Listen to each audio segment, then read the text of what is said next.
All right, the Browning A5. You guys have seen it in Battlefield 1, or you may not have, because it's not exactly the most popular gun in the game, but it is a gun that I had access to. This is one that Dad purchased. You may know him as Hickok 45, because I am John Hickok from Hickok 45, and Hickok 45 is my dad. So this is a gun that he purchased, and it is basically the same as the gun that you're going to see in Battlefield 1. The difference is, like a lot of the other guns that I've showcased in this series of videos have been actual real guns from the era. This one was produced in the 1970s, 1972 to be exact, but there are not a lot of differences, so I thought it would still be a valuable comparison to kind of show you guys the similarities between the A5 shotgun that you see in the game that you can play in the assault class versus the real thing that's here in my hands. Before I do that, before I get into that, I want to remind you guys of all the people that support this channel, the NRA. If you haven't joined the NRA and you care about restoring our gun rights and all that good stuff, the Second Amendment, go down to the link to the description below. There's a link where you can join up for a discount, so do that. Also, budsgunshop.com, go check them out. There'll be a lot of great deals on firearms and a few other things, gun-related things. Also, Federal Ammo, that's what we'll be shooting today, so that's a big help. We appreciate them. And SDI, the Sonoran Desert Institute, if you want a degree in firearms technology or gunsmithing, distance learning. They offer a distance learning program that's fully accredited and with hands-on experience. Go to sdi.edu if you want to check that out. So anyways, this gun is one of the very first successful semi-automatic shotguns, and it was invented, developed, designed, whichever word you prefer to use, by our savior, John Moses Browning, and the same guy, for those of you who don't know, who also designed the 1911, probably his most famous design, I would say, maybe. They're all pretty well known, so it's hard to say, but great gun inventor, and this is one of his designs, and it was actually one of his favorites from what I've heard. I really like this gun a lot. So this gun, basically, they pretty much nailed it. Just like I said with the C96, if you saw that video, they pretty much nailed it. You know, they're going to notice some differences on this particular gun because it's a more recent model. You know, it's a little dressed up, it has nice wood on it. It's not a military model, but as far as the real meat and potatoes of the gun, the things that would have been the same on this and the one from the era, they really seem to get it right. I mean, even look at the screws, the placement of the button, the bolt release, the screws here. They got that, pretty much got that right. Of course, it doesn't have the gold trigger. Again, that's part of this gun being from the 1970s and not the earlier part of the century. This gun came about around the turn of the century, not this most recent one, but the one before, in the late 1800s. 12 gauge. I think it was probably in other chamberings, but the military model would have been 12 gauge, I'm sure. It's a really smooth gun. We shoot it a few times. One reason that it's not as popular in the game as other shotguns is because of the recoil impulse in the game. Now I'm going to show you. It's a little tricky to load with my left hand for some reason. That's another thing too that seems pretty accurate, is the way that the character in the game loads it. You'll notice that if you run the gun completely dry, the bolt locks back, pops one in, hits the button, closes the chamber, and then pops 4 more in. in the tube. Now there's also a few different variations of this gun in the game. You have one that has an extended magazine. You have the Hunter model, which has a choke on it, kind of tightens up the spread a little bit. You have a backboard version, which is kind of a something that did on a few shotguns. It was supposed to kind of help something with the pattern and kind of release some of the pressure back in the chamber. It's a little complicated. And then see, I think I can't remember all the different versions of it, but this one does not have a choke in it whatsoever. It's just open bore, open cylinder, and which is what you need for shooting slugs. And that's what this particular gun that was this version of it in the 70s was for mainly. It's why it has rifle sights on it, was for shooting slugs and hunting with. Take out a deer with this gun. But in the military, they would have mostly used buckshot, I believe, especially at that time. So let me fire off a few rounds kind of quickly, and I'm not going to do the rapid fire part yet and talk about the rate of fire, but as far as just fire them kind of quickly, as fast as I can, and still get them on target, and kind of show that as a comparison in the game. So I'm going to shoot this little plate right here between the Tombstone and the Cowboy. I believe it is a 12-inch plate. I'm going to try to shoot it as fast as I can and still hit it every time. All right, safety's off. Good.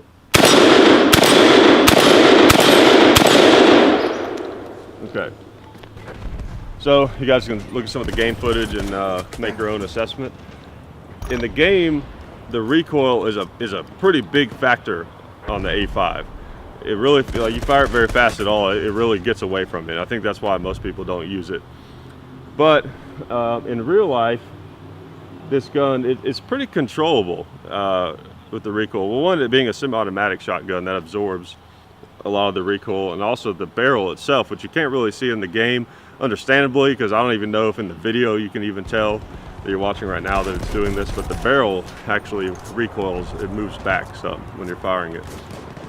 And all of that kind of helps a little bit with the felt recoil of shooting this shotgun, and it kind of gives it a little bit of a strange feel that you don't experience with other shotguns, but it's kind of interesting. Okay, now I'm going to try shooting some a little faster.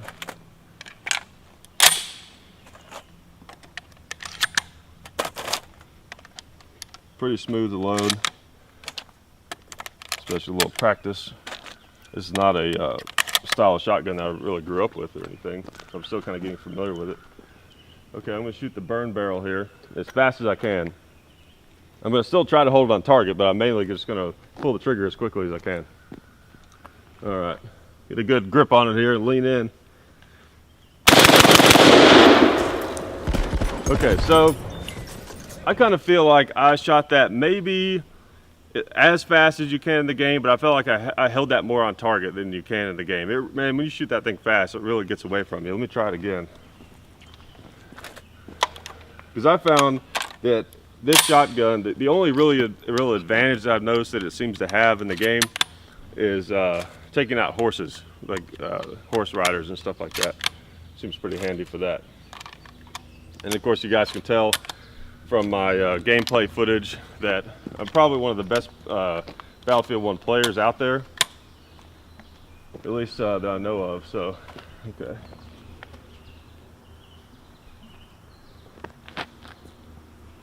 Which I know it might surprise you that I have time to shoot real guns, with spending, 8 to 10 hours a day playing Battlefield, but, you got to make time for the things you love. Okay.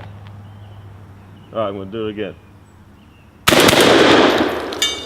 I'm not going to do it again. I'll try it again. So one thing about shooting fast is it's kind of like a tongue twister, and sometimes you sort of get, it's hard to explain, like confused in your head, when you're trying to really crank them out really fast. It's tricky. It takes an incredible amount of timing. Okay. All right. I sort of stuttered it a little bit there, but as you can see, this gun will crank them out pretty fast. In the game, I think it's a little bit exaggerated how much the recoil comes up. Now, I know that there are certain features of the different firearms in all first-person shooters or different video games where they're trying to create a level of balance between the different players. And I think part of that is because they don't want to, if players are using one gun too much, it'll get kind of worn out and it'll start having malfunctioning issues with it, and then it will become, you know, the most popular gun will become less popular because of that. So they want to kind of even out the use of the different guns so that they don't get too worn out in the game, is my understanding of that situation. Now, another thing in the game, since there's not a lot of features to point out that are different, I mean, they pretty much nailed it, like I said, down to every screw, magazine cutoff, the stock, other than, you know, this one having a really nice finish. The sights, of course, you know, the military models didn't have the rifle sights on it, just have the bead up front and everything. As far as the overall look of the gun, they pretty much nailed it. So kind of want to focus on the function of the gun in the game versus how it functions in real life. So one of the other things I wanted to show you guys was the spread. So now, even on the Hunter version of the gun in the game, as far as I understand, it has the tightest pattern in the game. And now this one is completely open. There's nothing restricting the pattern of the shot, other than maybe the barrel length.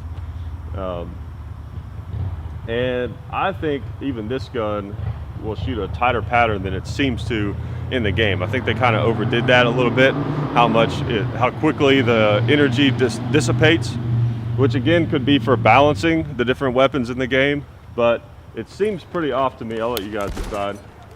I'm going to shoot that tombstone target right there. Well, I'll shoot the cowboy, and this is probably about 18 or 20 yards away, something like that. So this would be like across like a really big room, which at this distance, the best I can tell in the game, the gun is still fairly effective, but I want to give you some idea of the spread at a distance where you can still see it. Okay, I'm going to shoot right at the middle of the cowboy. Okay, you can maybe, if cameraman / Hickok 45 could maybe zoom in on that for me to give you guys some idea. Okay, now what I'm going to do is, I won't be able to see this, but in the camera you guys should be able to. That, if you will zoom in at the propane tank, the hanging propane tank down there, I'm going to take a shot at it, a couple of shots, and then hopefully you guys can see if there's any pellets hitting it. So now that would be probably about 50 yards away. Okay, you ready? I heard him hit it.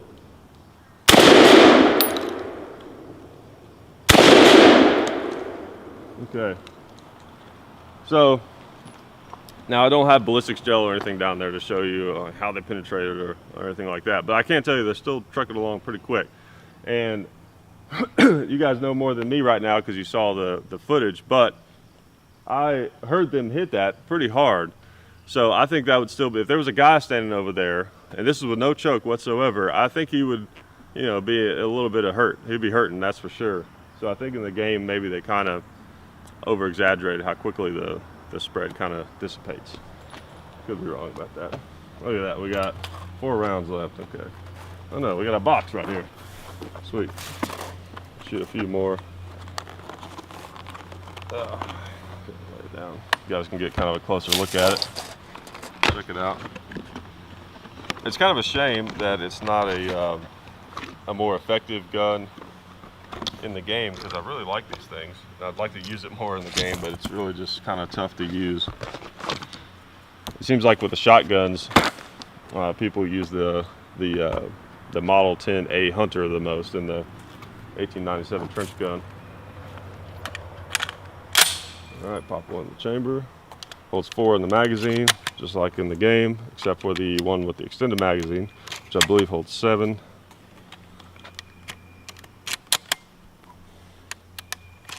How many was that? I think that was it. Yep. Okay, now I'm gonna just kind of shoot some targets here close and engage the enemy. Okay.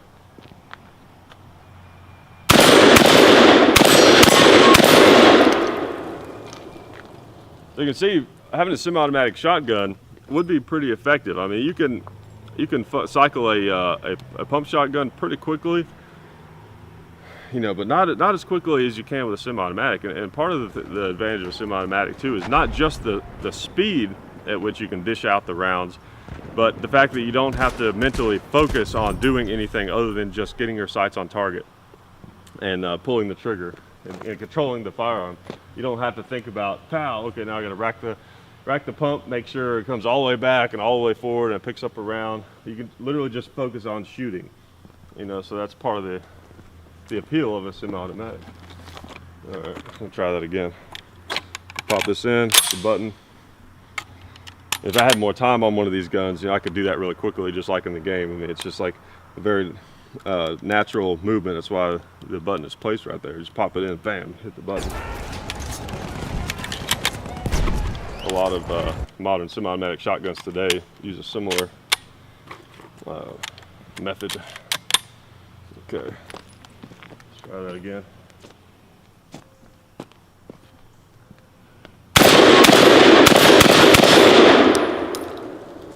All right, so as you can see, it's a pretty sweet looking gun. You know, one of the nicknames of it is the Humpback, the A5 Browning. I believe the official name is they call it the Browning Auto 5, I believe, but kind of the unofficial name is a lot of people call it just the A5 or the Humpback.